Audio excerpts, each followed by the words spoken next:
Eh, Bueno, ahora sí. Buenas tardes para todos. Esperamos que se encuentren muy bien. El día de hoy tenemos a Daniela Feguet con nosotros. Ella nos va a estar acompañando en el espacio para pues, hablar de unos casos clínicos que ella nos quisiera presentar. Si quieres, cuéntanos un poquito más pues, de ti, aunque ya el semestre pasado nos diste como una ya introducción a lo que haces y en dónde trabajas, pero bueno, recordemos un poquito ese tema. bueno, no, mi nombre es Daniela Fejer, yo soy psicóloga en la Universidad de Antioquia, soy neuropsicóloga del CES hace ya un año pasada, trabajo en el Comité de Rehabilitación, buenas tardes, trabajo en el Comité de Rehabilitación de Antioquia, trabajo como neuropsicóloga y como rehabilitadora del programa de trastornos del aprendizaje, y aquí hacemos pues como rehabilitación integral cuando hacemos rehabilitación integral y desde neuro hacemos evaluación pues, y rehabilitación desde neuropsicología también. Tengo practicantes del CES conmigo en el área de psicología, del tercer semestre de psicología infantil, que es como el área que más me gusta, aunque hoy precisamente por eso traje un caso que es completamente ajeno a mi población y que es de adulto mayor. Entonces, hoy vamos a hablar como de un fenómeno que me pasó una vez en una evaluación que quiero como compartir porque pensando en que esto es una reflexión clínica y tiene todo el componente clínico, es uno de los fenómenos que cuando uno es neuro está empezando pues como que más complican respecto al proceso diagnóstico, ¿cierto? Y la diferencia entre la prueba, entre lo que vos observas, entre la información que te llega y cómo hacer como todo, funcionar todo dentro de lo que uno llamaría un diagnóstico. Entonces, creo que ese sería como el objetivo de hoy. La invitación es a que participen mucho porque yo quisiera hacer el ejercicio clínico como a mí me tocó hacerlo cuando evalué, ¿cierto? Entonces les voy a presentar el caso desde cero y la idea es que ustedes me cuenten sus hipótesis diagnósticas, qué falta de la información que yo les he presentado hasta el momento y que hagamos precisamente una reflexión clínica alrededor como del caso para después al final ver cómo se resolvió para mí el proceso diagnóstico de ese caso, si tú estás de acuerdo y te parece como la idea. Sí, claro, perfecto. Si quieres nos hablas. Es porque atendiendo en el comité de rehabilitación terminas atendiendo a un paciente adulto mayor. ¿Fue particular o cómo te surgió esa No, oportunidad? imagínate que este caso fue un paciente de evaluación cuando yo no había terminado la maestría como tal. Fue en un momento en el que yo estaba haciendo la práctica, cuando nosotros hacemos práctica en adultos, pero yo aquí evalúo adultos en realidad, porque nosotros neuro trabaja aparte, o sea, yo tengo pacientes de neuro y llegan pacientes de neuropsicología independientemente de la edad. La semana pasada, por ejemplo, recibí un paciente que viene para evaluación, que viene de Yarumal, creo que es, y es un paciente con una posible intoxicación por mercurio, que también lleva toda la vida pues trabajando en las minas y me llegó, ¿cierto? Pues también así, de la nada, como un adulto. Entonces acá también desde Neuro estamos haciendo el ejercicio, es más, creo que una de las practicantes se va a quedar con nosotros haciendo adultos, pero eso también es retador para mí, por eso también lo quise traer, porque creo que todos los neuros tenemos como una población con la que uno dice, aquí estoy segura, ¿cierto? A mí Ujú. me pasa mucho con niños, cuando yo evalúo niños, yo digo, wow, esta es mi zona, o sea, suéltenme cualquier niño que yo me doy cuenta. Pero cuando uno cambia de población, que igual no todos los diagnósticos son como los diagnósticos que uno dice, wow, más me encantan, surgen muchas cosas desde lo clínico, ¿cierto? Para uno mismo también. Entonces es un caso muy charro porque el caso en sí mismo no es complejo en la resolución, es todas las dinámicas que pasan alrededor de la evaluación lo que lo volvió complejo y lo que quería traer a la reflexión clínica, porque a los neuros nos pasa que, bueno, está la dinámica entre las pruebas y entre la información clínica y las dos tienen que encontrar una forma como de estar y de ser. Por eso me gustaría mucho, como es un caso que digamos en la resolución no es tan difícil, no hay que ser neuro para adivinarlo, que puedan como todos participar, porque que hiciéramos el ejercicio que yo tuve que hacer en mi momento de pensar qué estaba pasando, pues que es como la parte divertida de lo clínico y la parte detectivesca de por qué quise estudiar neuro en algún punto. Y era precisamente para eso, para adivinar un poco qué pasaba. Sí, súper. Queremos saber si hay participación y si no, yo te participo bastante. No, pero es que usted no me puede participar porque usted sí sabe. No, pero es que igualmente aquí hay estudiantes de la maestría también. No, gente muy tesa. Ya me Entonces, pueden dar sopa y seco igual, con eso. y también del pregrado ya de semestres altos. Entonces, pues vamos a ver cómo nos va. No, y créanme que es algo que era de dos cosas que uno dice como, ay, qué falla. No, una de mis practicantes en realidad me tenía súper asustada porque me iba a conectar y te voy a ver y yo.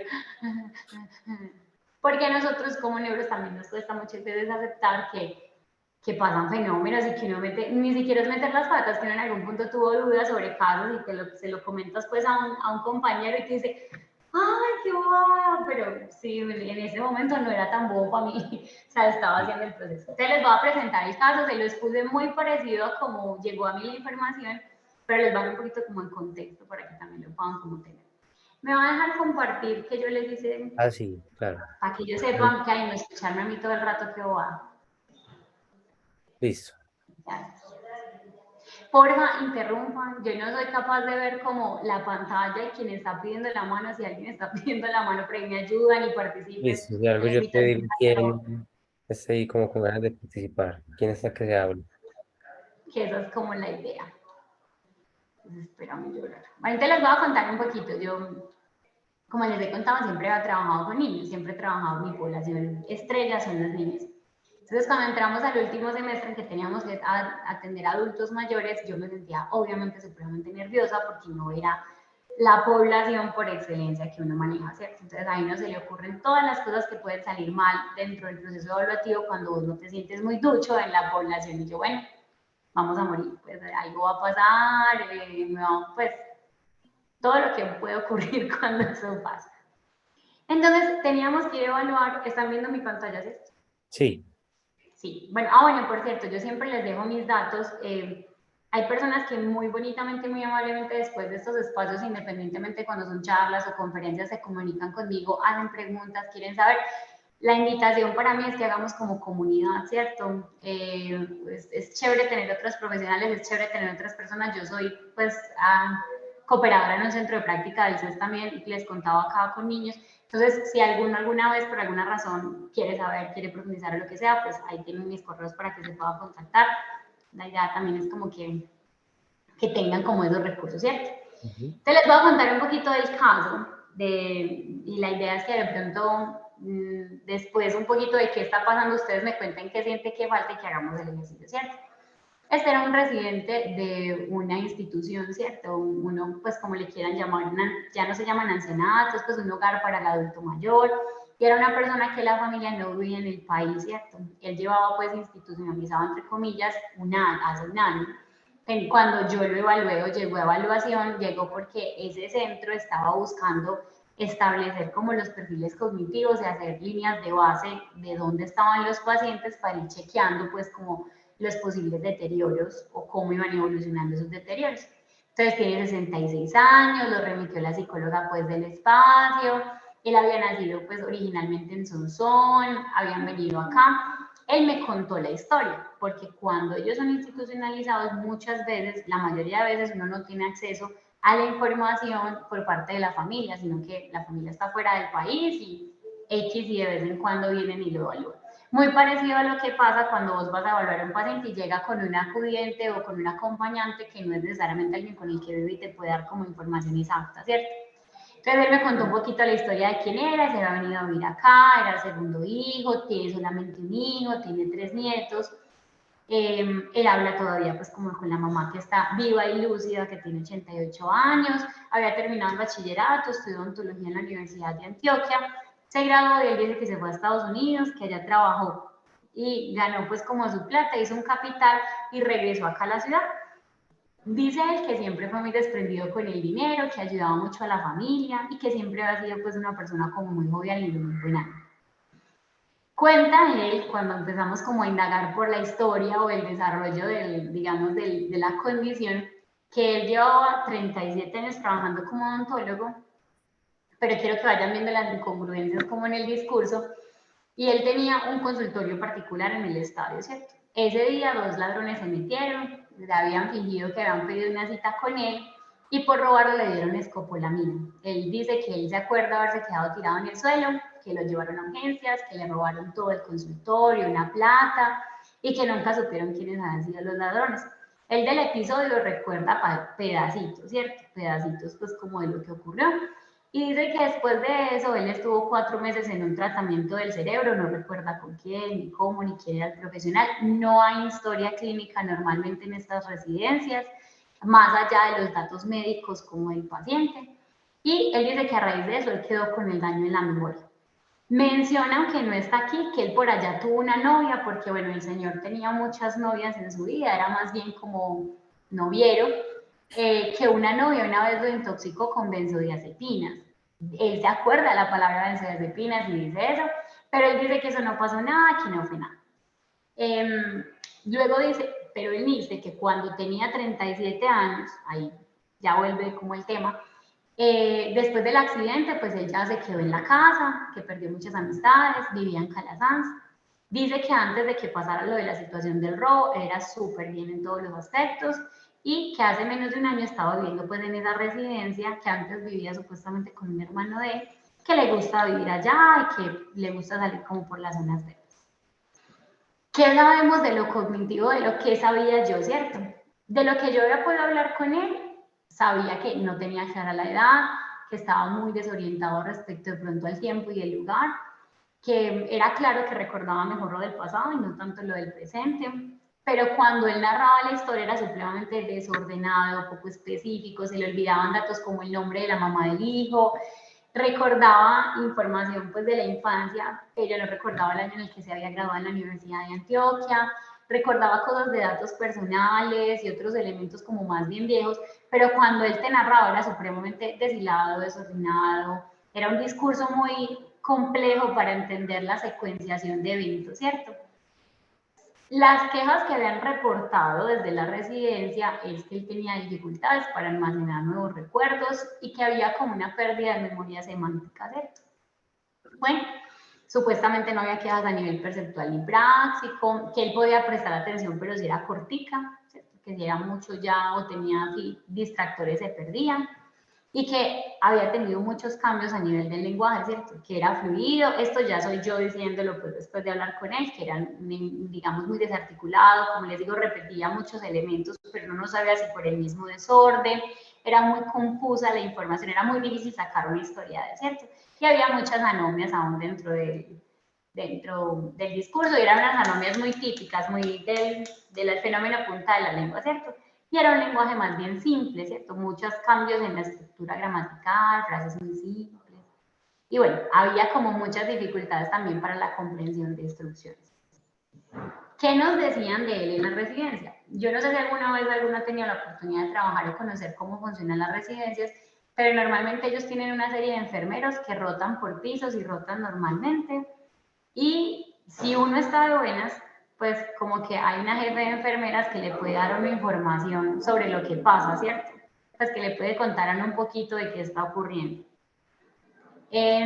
Dice, cuando yo fui les pregunté sobre él, que él era una persona de muy buen sentido del humor, muy chévere, feliz, que de pronto cuando no entiende algo se hace como la cara, pero que nunca agresivo, que tenía buenas relaciones, que algunas actividades participaba, otras no, que no le gustaban las actividades pues, físicas, pero este tema del interés por bajar de peso me lo había dicho él a mí, que era muy puntual para la hora de despertarse y bajar a las comidas, que supuestamente recordaba pues como esos elementos de la alimentación, de la hora de la siesta, que veía televisión, pero que como que si le preguntabas qué hacía en el día, realmente no tenía mayor información. En la casa, pues en la habitación que él tenía, pues tenía sopas de letras, dice que le gustaba ver televisión, principalmente fútbol y películas, y no había como quejas pues ni en alimentación ni en sueño, ¿cierto? Para las ABD, y aquí pues en las residencias hay muchas dificultades para uno verdaderamente valorar este componente, supuestamente independiente para alimentación y baño, básicamente tenía como algunos descuidos en las ABD básicas, pero descuidos, al parecer él podía pues como con cierta supervisión, lidiarlas de forma independiente. Tenía un celular donde llamaba a números conocidos y respondía según ellos, y obviamente no se podía ya transportar o desplazar solo por los temas de la memoria que al parecer se perdía y tenía una manillita pues de orientación que no sé si algunos la conocen o nunca la han visto, pero es súper importante en el caso de ellos. Sabe que toma medicación, no sabe qué, allá les hacen el control normalmente a todos los pacientes de medicación, aunque sean independientes, y respecto a la ropa, pues él dice que él tiene ropa de toda la vida. Y es muy curioso porque él había aumentado de peso y vos te dabas cuenta que la ropa que tenía no era la ropa recién de ese aumento de peso, sino que probablemente había sido de cuando él estaba. De enfermedades, solamente nos reportaban un tema de hipotiroidismo que se controlaba con levotiroxina, tenían pues todas sus medicaciones al día y le hacían el control, hipertensión y dislipidemia, pues que es como lo muy típico pues hasta cierto punto, ¿cierto? Entonces, hasta aquí quiero preguntar, pues voy a hacer ahí la posita y qué pena yo bajo para verlos. ¿Qué me falta en la historia clínica? ¿Qué información no tengo? ¿Qué se les ocurre a ustedes que hubiera sido bueno hasta ese momento antes de iniciar la evaluación neuropsicológica para de pronto yo evaluar qué no tengo y qué sienten ustedes que puede tener el paciente a este punto? O sea, en este momento sin ver resultados de pruebas y demás, que creen los que están por allá escuchando el caso. Si alguno quiere contar.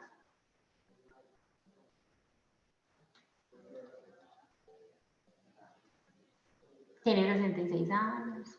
¿Alguna idea de qué le puede estar pasando?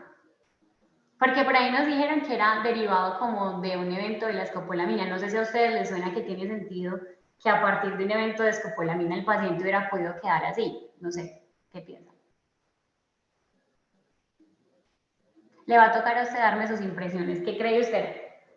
¿Fue la escopolamina? ¿No fue la escopolamina? ¿Qué podía estar pasando? Pues sí, probablemente la escopolamina pues sí le puede dejar efectos a largo plazo, pero pues, es un cuadro que él parece que está empezando más reciente, ¿no?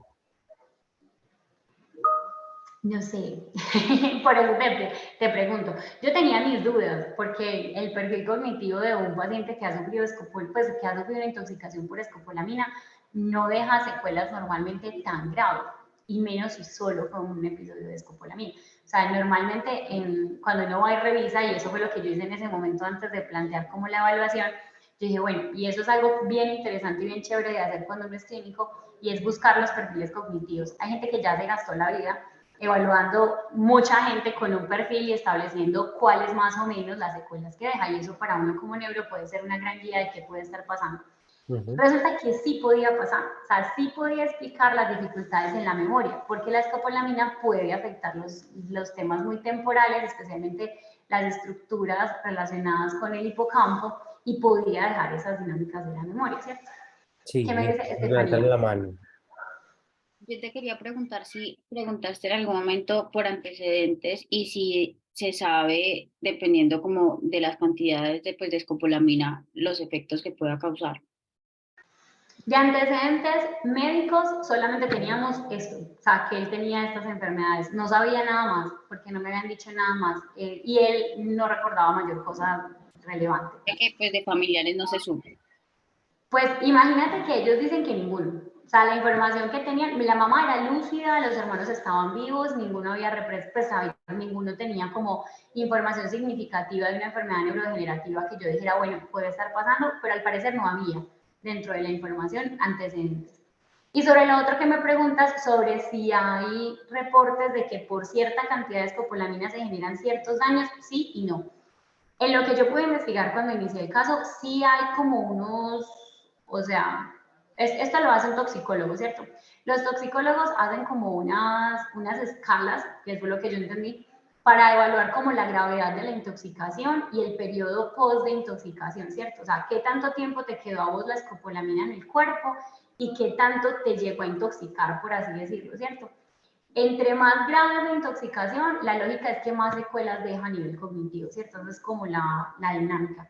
Pero las secuelas son más o menos en los mismos lugares siempre, son muy nésicas por una parte, ¿cierto? A menos de que se hayan combinado con otras situaciones. Pero no hay gramajes, no es como que si te echan tanta, porque igual es muy difícil, supongo, de averiguar cuánto fue lo que te dieron de escopolamina, pero sí hay como la correlación. Lo que pasa es que cuando vos lees no te dicen tan claro, mira, a este nivel de gravedad hay estas secuelas, a este nivel de gravedad hay estas secuelas, no. Lo que ellos dicen es, entre más tiempo haya durado la persona, que normalmente es proporcional a la cantidad de intoxicación, por así decirlo, de sustancia que había o el tiempo en el que se le dio esa sustancia al paciente, mayor probabilidad hay de que el daño sea una secuela permanente, porque igual las intoxicaciones tienen los periodos agudos hasta que el cuerpo termina como por botar toda la, por así decirlo, la sustancia en el cuerpo, ¿cierto? Pero en el caso de la escopolamina hay muchos pacientes que no quedan con secuelas. La escopolamina tiene como un periodo agudo donde se presenta mucha labilidad emocional, puede haber pérdidas en la memoria, lagunas, pérdidas en el lenguaje, pero lo más común es que ellos pasan la secuela como el periodo agudo y no es tan común que queden con secuelas a largo plazo. Entonces, si tú lo evalúas en el periodo agudo, vas a ver muchas situaciones pero ya después de tanto tiempo no es tan común. O sea, tendría que, lo que yo leí es que tendría que ser una intoxicación que haya sido significativa. No sé qué más hasta este momento, entonces como que tiene una hipótesis de qué podría ser, y etc, etc, etc. ¿Qué creen? O si tiene sentido o no tiene sentido, o puede ser un paciente, pregunto, que esto fue una pregunta que me surgió, puede ser un paciente que le surgió un elemento, pues, o sea, una pérdida por la escopolamina y que eso empeore con los años. O sea, podría pasar que él cuando estaba en sus 40 le dieron escopolamina y tuvo el daño, y eso ha ido empeorando con el tiempo. Pues ella No no sé si hay pensaba una más como en otra, en algo diferente, ¿no?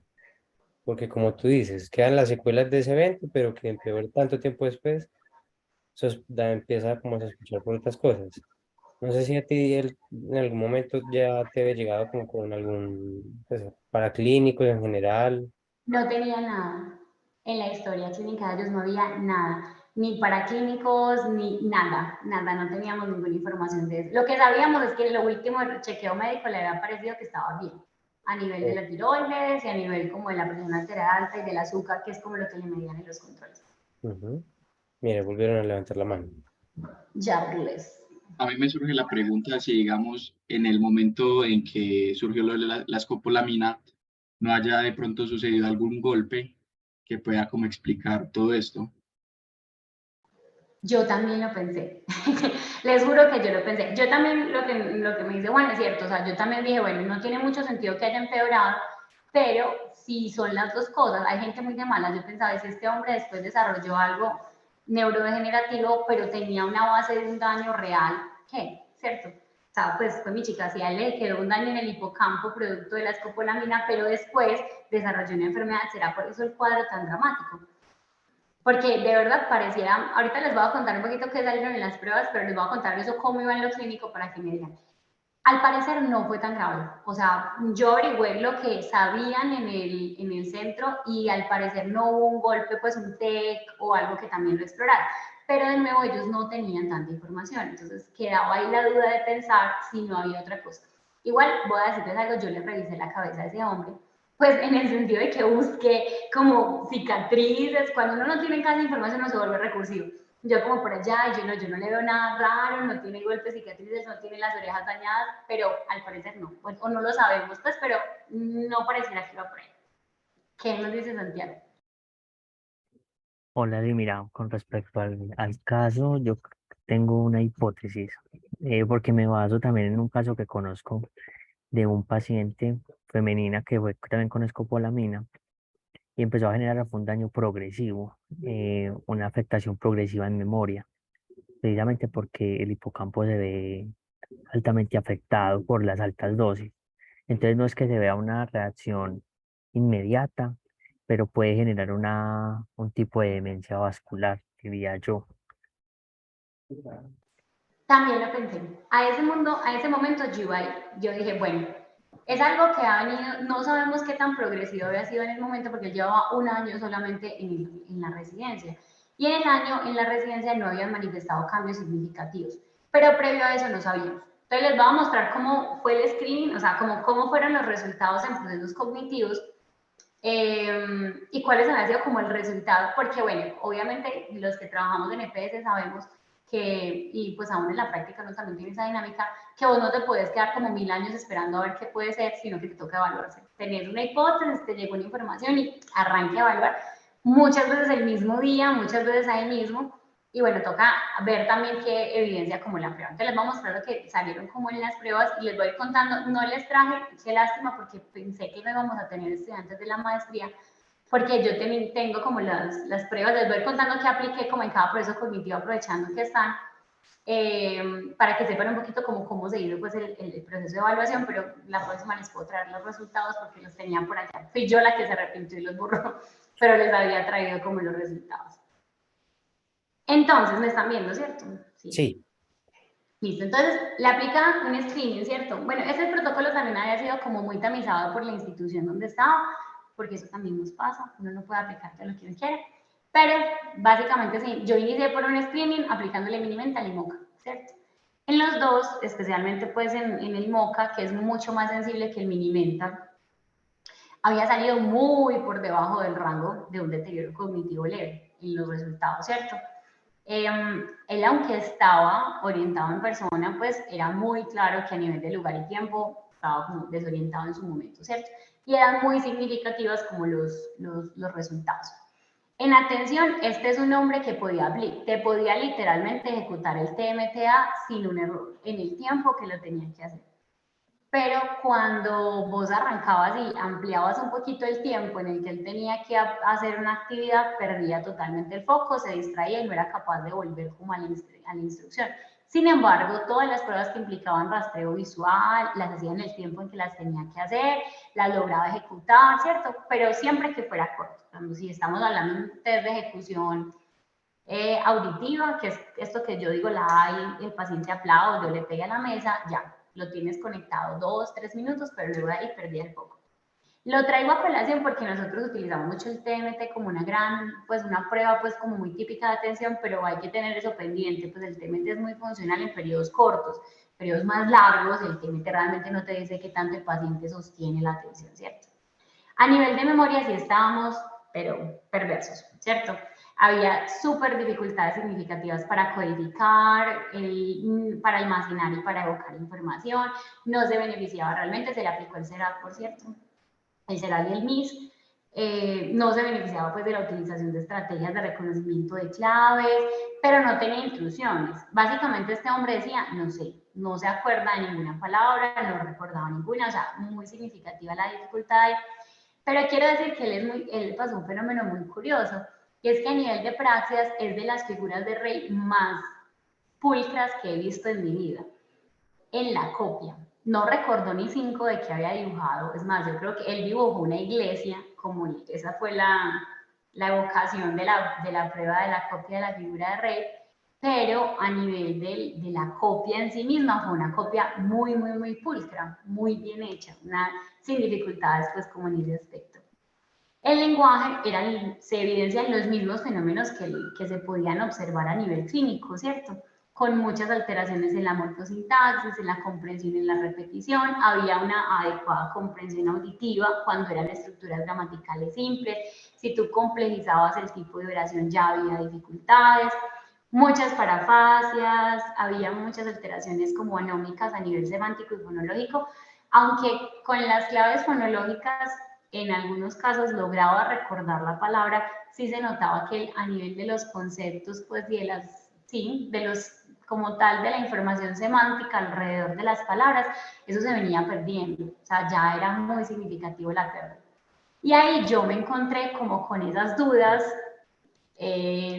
porque era un fenómeno muy, muy del lenguaje, y al no tener información sobre qué empezó primero, a mí me empezó a dar como susto interno porque yo empecé a decir changos, entonces sí, ¿qué tipo? Listo, vamos a decir que hay un trastorno cognitivo mayor, tenemos un paciente en estado de demencia, va, pero ¿cuál?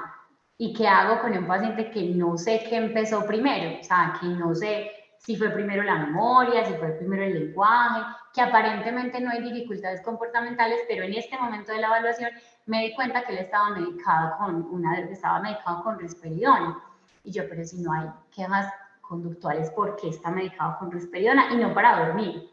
Entonces me generaba también como la duda, ¿cierto? Porque nadie receta risperidona porque sí.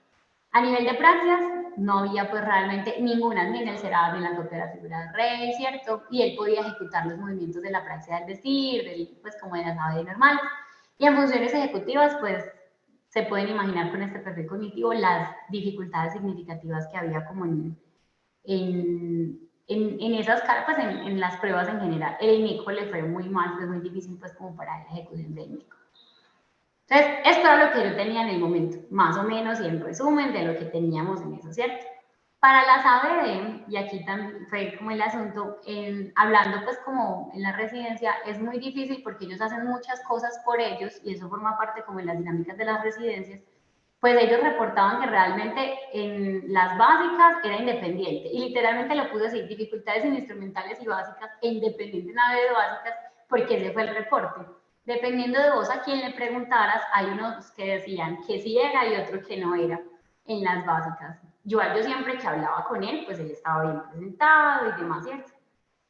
Y bueno, ahí tenía que hacer el ejercicio como de, bueno, ¿qué le pongo a este muchacho y qué puede estar pasando, cierto? Y quiero escucharlos con el perfil neuropsicológico que ven, qué les cambia o qué no les cambia de la hipótesis de este hombre. O qué se les ocurre, qué nos está faltando, qué deberíamos saber, qué podría ser lo que le está pasando a este hombre. Tú no tenías con quién averiguarte el orden cronológico.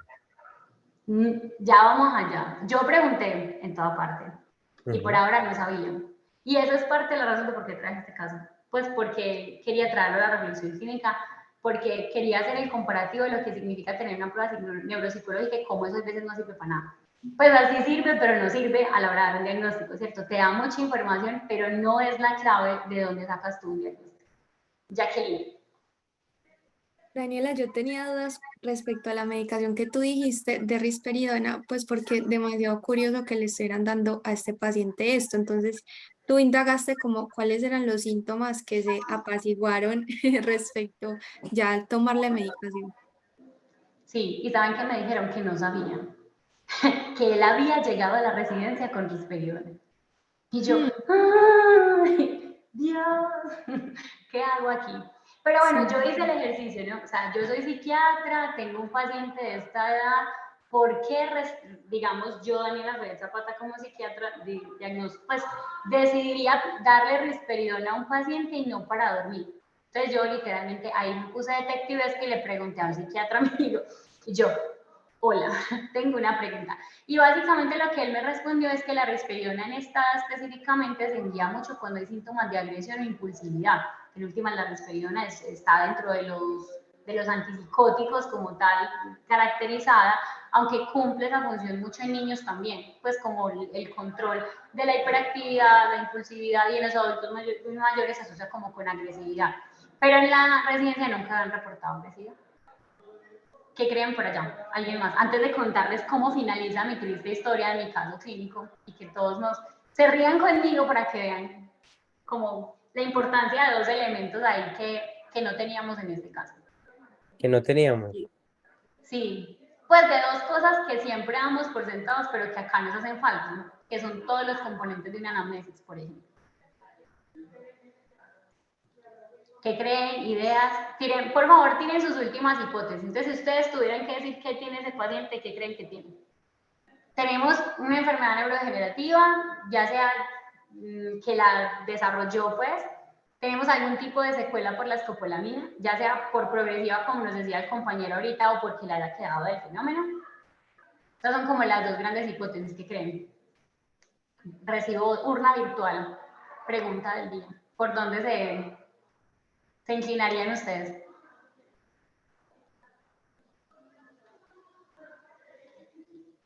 Me alegra mucho ver la confusión. Me siento menos mal que cuando estuve yo en la confusión. Como que, ay, bueno, mucha gente también le pasaría la confusión. Sí, porque es que, por ejemplo, tú dices al inicio, muy fácil, muy obvio. Entonces eso como que es hacia donde yo más me guío. Y por mucho que el paciente haya tenido, yo creo que un historial importante, pues viene como que con una queja reciente y efectivamente pues ya está muy deteriorado, digámoslo así. Uno podría como que pensar, pues pensaría yo dos cosas. Decir, listo, la escopolamina le afectó la memoria y recientemente está con lo del lenguaje.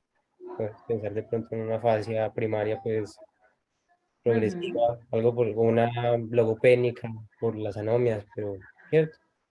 O un Alzheimer, una de dos, pues síncrono, Que uno pensaría a esta altura, dependiendo del desarrollo de los síntomas, atípico o no, ¿cierto? sí, Dependiendo de lo que pulso haya como sido sanguíneo. primero, puede ser o no puede ser. Bueno, entonces, les voy a contar. Pero eso es puro chisme. Pues ya es como chisme de Daniela, cómo resolvió el caso. Yo estaba al borde de la locura. Porque para mí era imposible que, además era como mi tercera evaluación en adultos mayores, es imposible que la primera vez que yo me encuentro realmente con este tipo de evaluación yo no vaya a saber qué tiene. Porque igual yo puedo decir lo que sabemos en el momento. O sea, vos sí puedes decir, está en un momento de demencia, ¿cierto? Está ya con un trastorno cognitivo mayor. Yo lo puedo decir porque se cumplen los criterios clínicos del DSM o del CIE para hacerlo. Pero esa es una de las cosas que los neurólogos más nos critican, que digamos eso, pero no digamos nada más. Como que, ay, qué bueno, me dijiste lo que ya el neurólogo hubiera podido adivinar. Entonces eso no es la idea, ¿cierto? La idea es que nosotros podamos hacer. Pues les cuento el chisme que Daniela por allá rebuscando en la historia clínica metida en archivos, encontró el número del teléfono del acompañante de Juan Camilo, el que había sido pues el que él había reportado que era el hijo. Y yo me conseguí ese WhatsApp sin permiso. Bueno, yo dije, me voy a contactar con la familia para contarles, y en la residencia estuvieron de acuerdo, y yo lo llamé. Y yo, hola, ¿cómo estás? Mi nombre no sé qué, quiero que me cuentes la película. Pues les voy a contar la película. Resulta que la residencia, no sabemos cómo, o vio o nunca recibió o jamás le dieron la información de lo que había sido verdaderamente la historia de este paciente.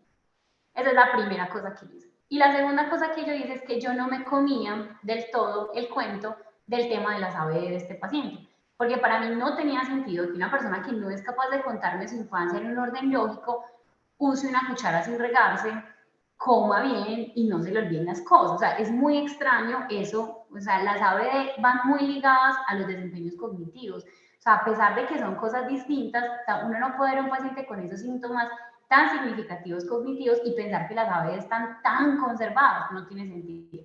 Resulta que este paciente nunca se acordó quién yo era. Yo iba y lo evaluaba una vez a la semana y nunca me recordó, jamás.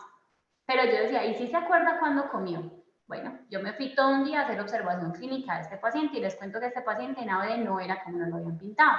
Este paciente se regaba, no recordaba si ya había bajado a comer o no, no recordaba ninguna persona con la que normalmente había entablado relación, pero tenía esa estrategia de compensación de saludar a todo el mundo y cómo estar. Era un paciente que se regaba, no se daba cuenta cuando la ropa la tenía sucia, no se daba cuenta cuando estaba oliendo mal, no se afeitaba bien y ya se pueden dar cuenta que a nivel de AVD había muchísimas alteraciones, ¿cierto?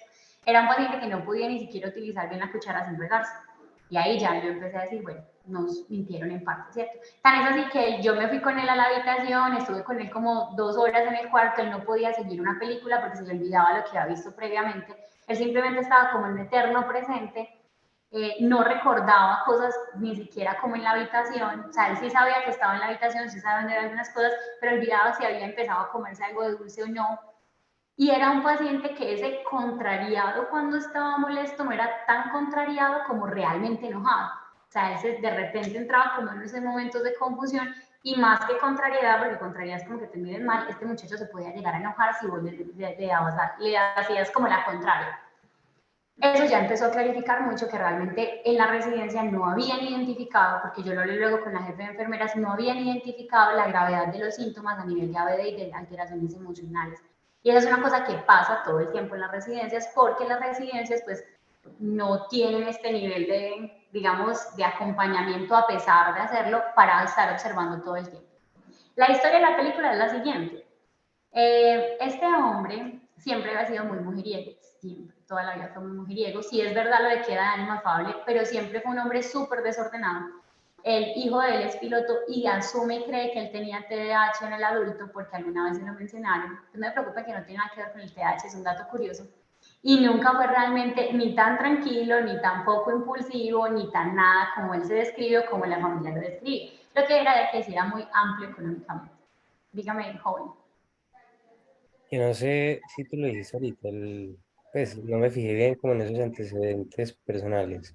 No sé si salió algo de consumo, de sustancias o de licor, ¿no? Según él, nunca, y no había, pero Según el hijo él. dice que es probable. Ah, pero probable, pero no intenso. No, él no lo sabe, pues él dice que no lo sabe, pero él sí tenía, o sea, por la vida que nos cuentan que tenía, era como más bien rumbero, de muchas mujeres, ¿cierto? Entonces estaba rodeado como de mucho alcohol, pues dice él como en su vida, ¿cierto? Pero no sabemos con qué intensidad, porque igual él es un solo hijo y vivió con la mamá mucho tiempo, entonces como que no tiene tampoco como demasiada información alrededor de eso. El episodio de la escopolamina sí pasó, pero no dejó secuelas realmente. Él en ese momento sí le pasó, sí recibió, pues sí tuvo como un proceso de desintoxicación, pero realmente él a partir de ahí no tuvo tantas dificultades. Luego una novia sí lo intoxicó con benzodiazepinas y de ahí sí tuvo necesidad de recibir como un proceso pues como más relacionado con lo de la desintoxicación que él dice del cerebro. Pero él nos cuenta que el papá empezó como desde los 40 y piola, 50 y algo a presentar olvidos. Y de ahí en adelante las quejas son muy propias de un cuadro de Alzheimer normal. desorientación, iniciando con quejas de memoria súper reiterativas, y ya lo que yo estaba viendo era un cuadro de Alzheimer que llevaba por lo menos unos 8 o 9 años de evolución. Por eso se presentaban las necesidades que se presentaban a nivel del lenguaje. Y sí había venido acompañado de un montón de problemas de comportamiento que digamos, fueron muy dramáticas durante la pandemia. Fue en la pandemia, pues durante la pandemia, que a él lo internaron en la residencia, porque en ese entonces el hijo sí vivía aquí y tenía 3 nietos, efectivamente, 3 son trillizos, y él les llegó a pegar a los babies, pues a los nenes, por la misma irritabilidad de estar encerrado y demás. Ahí fue que se hizo el proceso, pues como de hacer. Y lo que yo estaba viendo era un proceso que había tenido un curso muy largo, que había tenido unos avances muy significativos, pero que quise traer a ustedes porque cuando uno lo ve así uno dice, ay, sí, obvio, Alzheimer. Pero cuando yo me enfrenté al caso, me hacían falta 2 elementos súper importantes y que fue lo que se los quise traer, que son el asunto de poder tener la información de primera mano, tanto en la anamnesis como desde la observación real. Yo tenía supuestamente muy buenos, ¿cómo se llama? Informantes. Tenía personas que vivían con el paciente. Es un paciente que está institucionalizado, lo podían ver 24/7, hacerle seguimiento en todo momento, pero no eran buenos informantes, porque eran informantes que no habían notado realmente necesidades a nivel de ABD, que eran súper obvias cuando uno ya se sentaba a mirar. Y también teníamos informantes que juraban y decían que tenían la información que tenían que tener, pero que a la larga no tenían realmente como la información del caso. Visto así, lo más probable es lo que yo sospecho es que el tema de la escopolamina y en su momento de las benzodiazepinas sí hayan generado algunas secuelas, porque si no, no se explica el por qué recibió tratamientos, pues como alrededor de... le entendí al hijo que recibió como tal rehabilitación neuropsicológica, pero estos no están como realmente relacionados con cuándo inició y cómo inició la enfermedad de Alzheimer para él, que en realidad empezó relativamente temprano. No hay antecedentes en la familia de enfermedad de Alzheimer. Él me los confirmó, para los que me estaban preguntando, no sabemos por qué pues, es un innovo tan dramático dentro de la familia. Y el cuadro sí se ha ido pues deteriorando conforme especialmente él ingresó como a esta residencia. Porque como en las ABD se le quitó como la responsabilidad de encargarse, entonces, y digamos las residencias no siempre, la mayoría no realiza actividades que les favorezca a ellos la orientación, y es un ambiente tan estructurado y demás. Él ya cuando salía, estaba súper descontextualizado del mundo. O sea, en la misma residencia, sin querer queriendo, se encarga mucho, es un fenómeno secundario de las residencias, de desorientarlo demasiado respecto al día, respecto a la hora, respecto a dónde está, y como las actividades se vuelven tan rutinarias y sin exigencia, por eso también ha tenido tanto detrimento en las ABD para el momento, incluyendo el tema del peso. Imagínense ustedes. Yo casi me voy y me siento llorando después de ese caso. Pero lo quería traer porque es un asunto que de verdad, esa es como mi reflexión para esta reflexión clínica. Realmente las pruebas no te dicen nada, especialmente a veces. Te dicen mucho, pero no te dicen nada. O sea, te dicen mucho sobre los fenómenos cognitivos, te dicen mucho de los desempeños del paciente, pero no de ninguna forma reemplazan nunca lo que puede generar una buena observación clínica y hacer un buen seguimiento de un proceso clínico desde la anamnesis. O sea, yo estoy perfectamente segura que no hubiera sido un caso para nada retador para mí si yo no lo hubiera hecho, pues si hubiéramos tenido la información desde el principio, pero precisamente no tener la desinformación, lo que no sabemos, hace que el proceso diagnóstico sea mucho más difícil, porque te enfrentas a millones de hipótesis donde no puedes realmente orientar. Entonces, lo quería traer como para hacer ese ejercicio de la importancia de los buenos informantes, de una buena anamnesis y también de poder uno evidenciar de primera mano lo que es un síntoma. O sea, de verdad con los temas de ABD y demás, es mejor que tú lo mires como que tú puedas garantizar eso, porque pasa que en muchos entornos les va a pasar también con niños, los papás dicen, uy, sí, súper bien en ABD, y vos lo ves acá y definitivamente se riega cuando come, y no es como, no es tan independiente, y con chitos hasta en el pelo, y no, pues no, ¿cómo así que es independiente en la comida? Pero es porque la gente obviamente dice, lo puedo hacer, entre comillas lo haría. Entonces, este fue mi caso, no tan caso clínico. Debo decir que tenía mucha ansiedad porque además no es mi población de referencia, entonces fue aún peor para mí en ese momento. Pero bueno, para que les sirva todo de experiencia cuando si les toca en hogares institucionalizados. Yo tengo una compañera que hace evaluación neuropsicológica. A mí me ha pasado con, por ejemplo, niños del ICBF, eso es durísimo. porque acaban de llegar a un nuevo hogar de paso. Ya, no sabes nada, de nada de la información de ese paciente y se vuelve un poquito más complejo. O sea que tú nos dices que esos dos temas que faltaban en la anamnesis bien eran pues una buena persona que contrastara la información, ¿cierto? Pues sí, un buen informante, o sea, tener la información que necesitamos. Eso, como desde ese otro familiar que relata desde la otra perspectiva y la observación, ¿cierto? Pues para verificar, sí, sí, porque es que estaba ya muy deteriorado, ¿no? Sí, para mí eso fue lo más sorprendente, que a mí me dijeran que él podía, pues que con los temas de alimentación no había problemas, pero él literalmente no se acordaba si había bajado a comer. Ujú. Para mí eso fue como súper significativo porque es un evento muy importante en la vida de alguien ir a comer. Y él podía bajar 2 y 3 veces una tarde a preguntar. Y en la residencia creían que era por goloso, pues que era como por hambriado, decían ellos, que porque comía mucho, pero yo pensaba honestamente que no, o sea, eso es un síntoma demasiado significativo como para que no diga solamente es por hambre, pues que alguien baja 2 y 3 veces a un comedor sin recordar si realmente había comido. Ujú. ¿Y cómo pudiste acceder pues, a poder ir a verlo a él en la residencia? Él vivía en la residencia y yo me fui a parchar. Pues, o sea, nosotros teníamos obviamente acceso a ellos para hacer las pruebas, pero obviamente podíamos hacer observación porque eso está dentro de tus procesos de evaluación neuropsicológica, ¿cierto? O sea, la evaluación no es solo aplicar pruebas. Entonces yo hablé con la residencia y dije, ve, yo quiero hacer una observación clínica del paciente en contexto, pues para ver cómo se desenvuelve, cómo se desempeña. Y ellos me dijeron que no había ningún problema y literal eso fui a hacer. Lo que pasa es que yo fui como a hacer una observación con la claridad de qué son las ABD y qué tenía que mirar en el respecto a independencia y autonomía, entonces lo pude hacer. Pero es algo que en evaluación con niños yo hago. Cuando yo, por ejemplo, hago la anamnesis con los papás y tengo niños de menos de 11 años, mis anamnesis nunca son con un niño mirándome, pues son con un niño haciendo algo.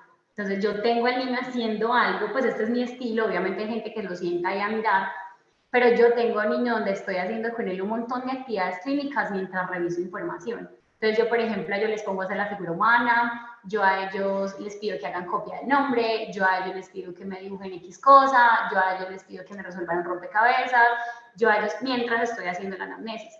Entonces yo puedo ver de primera mano, ¿cierto? Puedo ver de primera mano muchas cosas de la ejecución que no son solamente una prueba porque las pruebas son muy buenas, pero yo, por ejemplo, en niños creo mucho en la información que me brinda, por ejemplo, una figura humana. Porque si tú tienes un niño de 11 años que hace una figura humana de un niño de 4, eso te tiene que decir algo.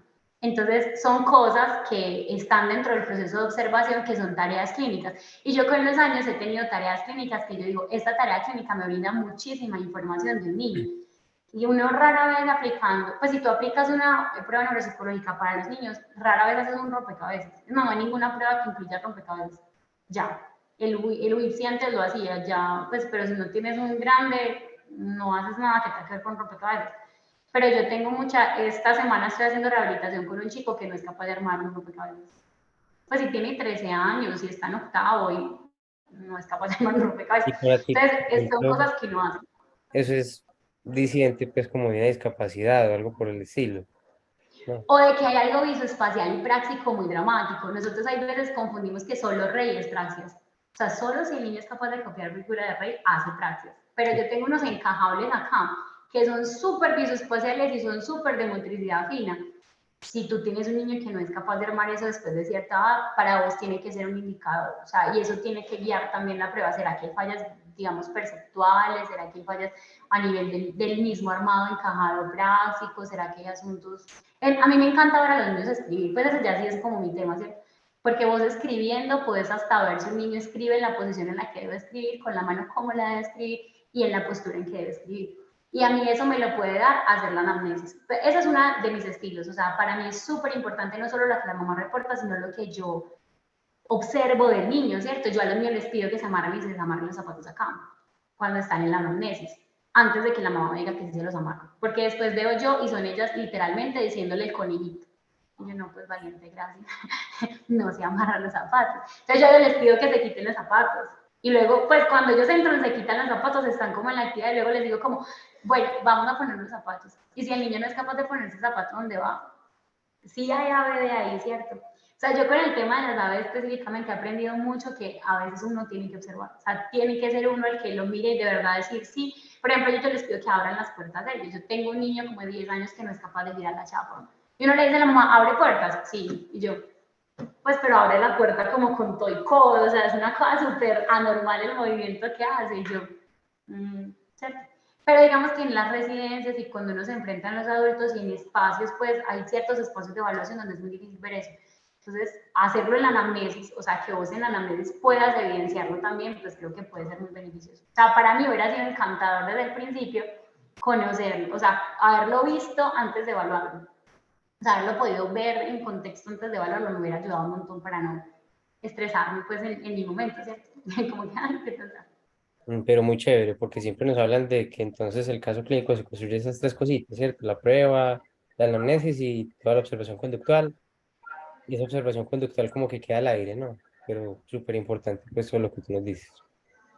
Sí, por eso se los quería traer, porque es un caso simple, pero es un caso de la vida real. Y eso nos pasa mucho. No más este chico que les, este chico, ese adulto responsable que vino con la intoxicación de mercurio, nos quedamos con la duda de cuánto está intoxicado, porque la acompañante dice una cosa, él dice otra, y la acompañante es una niña de 17 años. Mm. Entonces yo me quedé como, hola, ¿hace cuánto este hombre está? Entonces, bueno, ahí dependemos de toxicología, ¿no? Que nos dé un poquito de información si está en la fase aguda o no. Pero eso, por ejemplo, para mí como neuro es horrible porque yo me quedé pensando, y tiene una falla hepática crónica, entonces yo me quedé como, este paciente está, y lleva aquí una semana, yo, ¿será que está en fase aguda de la intoxicación o estoy viendo las secuelas? Y eso cambia mucho el tratamiento, pues como lo que yo puedo esperar y le puedo dar a la familia. Entonces, uno cree que es muy común tener muy buenos informantes, pero no solo la capacidad de uno de hacer una buena anamnesis, también de verdad a veces el tema al otro lado es complicado. Entonces, como para que fuera nuestra reflexión clínica. Sí, pero me parece que es muy chévere esa reflexión que nos hace. Es muy interesante el caso y todo lo que englobaba.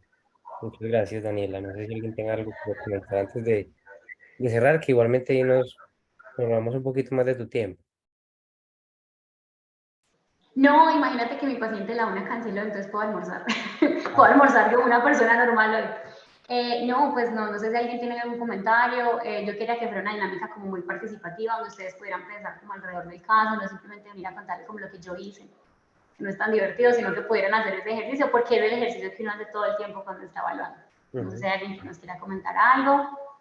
A mí me pareció muy, muy chévere el caso y también como que mostrarnos un poquito también de la realidad, porque de pronto uno siempre tiene toda la información o a uno pues se la brindan todas y uno es como a mirar qué diagnóstico. En cambio ahorita no, es como, bueno, te toca buscar la información sí o sí porque hace falta, no se sabe por dónde empezar.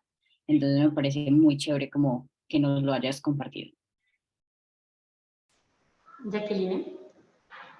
Y a mí también me gustó mucho y como esa enseñanza de que hay que tener como ese ojo de águila para ver cada detalle que a veces uno pasa y asume de que ya está esto y no. Entonces, súper, muchas gracias. No, ustedes, a mí me gusta esa palabra que le dijo como de ojo de águila, porque sí, uno lo va generando. A mí con los adultos mayores, de verdad, como les digo, me sentía súper insegura, pero con los niños sí me pasa. Yo hay niños que desde que se sientan, la mamá me dice, no, no ves en estos días, mamá súper charras, ¿cómo le va en el colegio? Bien, ¿cuántos años ha perdido? 4. Y uno es como, amiga, ¿y cómo me di cuenta? Por la edad, porque era muy grande para el grado en el que estaba. Y donde yo no le haga esa pregunta directa, esa mamá se va sin decirme ese pequeño detalle de las 4 repitencias. Y yo, ay, señor. Entonces, sí, uno se va volviendo un poquito águila. Ya ves. Sí lo pronuncio bien, sí se pronuncia así. Sí, Muy bueno. a mí me gustó mucho el caso y pues antes, bueno, antes que todo, no, te quería como que felicitar porque como tú dijiste, yo podría poner, no sé, sintomatología como de demencia y ya dejar eso hasta ahí, pero se ve como que de verdad la pasión frente al tema y todo te hizo investigar más allá, dando un mejor diagnóstico y todo, entonces sí. No, muchas gracias. La invitación es a que ustedes también la tengan. Nos toca. Esa es como la idea de la evaluación, si no, cualquiera podría evaluar. Sí, al final, por ejemplo, la idea del espacio, Daniela, pues me gusta mucho que como que entendiste muy bien la idea del espacio, es darle profundidad al tema. Las pruebas es un instrumento pues realmente es el instrumento insignia, sí, pero Pues menos diciente a veces como tú nos dices. Entonces es muy chévere todo eso que nos cuentas. Miren, nos No, dice, muchas gracias a ustedes, gracias por la invitación. La vez pasada he venido hablando de una cosa muy distinta porque estaba hablando del comité y de lo que hago como rehabilitación, que es algo muy diferente, ¿cierto? Pero las practicantes que trabajan conmigo acá, porque ellas hacen evaluación conmigo acá, pues las que trabajan en el comité conmigo, me han escuchado dar mucho palo con eso del tema clínico. Y yo a ellas les digo, hágame un favor y se inventa una actividad donde usted pueda evaluar atención. ¿Por qué? Porque esa es la única cosa que te va perfeccionando el ojo clínico. Que tú veas una actividad y tú digas, en esta actividad está involucrada esto, esto, esto y esto, y eso es lo que te permite tener verdaderamente el valor clínico. Entonces, es la cosa que más me gusta de la evaluación, ¿cierto? Como te digo, las pruebas son importantes y todo, pero no dicen mucho, te dicen lo que vos ya sabes, que le va mal, pero eso no necesariamente te permite a vos tener una claridad en qué le está pasando, por qué le está yendo mal. Entonces ahí es donde entra como esa dinámica. Entonces, sí, muy como chévere y muchas gracias por invitarme de nuevo, de verdad. en contexto, ¿no? Y muchas gracias a ti por la disposición. No sé si más adelante, el próximo semestre, te gustaría, por ejemplo, otro espacio más enfocado en rehabilitación de pronto. Sí, sería excelente, a mí me encanta. Eso es lo mío, o sea, a mí me gusta evaluar, pero muchachos, lo mío es la rehabilitación full forever. Entonces, de Porque, una, por ejemplo, el primer espacio nos mostraste mucho algunas estrategias que utilizas y son muy ecológicas. No es el simple ejercicio de haga palitos y son cosas como muy puntuales y nos mostrabas que era en el aula simulando el entorno académico. Entonces, si tú tienes más, sería muy interesante que para el próximo sí, semestre. de una. Me dices con tiempo, pueden elegir si quieren un diagnóstico particular, una característica particular que quieren que trabajemos y yo les cuento cómo la abordamos. Queremos trabajar control migratorio, bueno, yo les cuento todo lo que podemos hacer y que hemos hecho acá a nivel ecológico para trabajarlo. Ojalá uno de esos procesos que es muy raro y muy difícil de hacer, no sé, todo el mundo dice atención, pero yo, ¿por qué no hablamos de planificación? O cosas relacionadas con la lectura y la escritura, que es algo bien enredado, pues entonces no elijan ni me cuentan y yo doy mil amores. O la Antes, muchas gracias autogestionar. y los que quieran profundizar me pueden escribir, ya les he dicho, que pregunten también. Bueno, Daliana, muchas gracias. Muchas gracias a todos pues, por la participación. Muy chévere el espacio. Que estén bien. Muchas gracias, hasta Adiós, luego. Muchas gracias.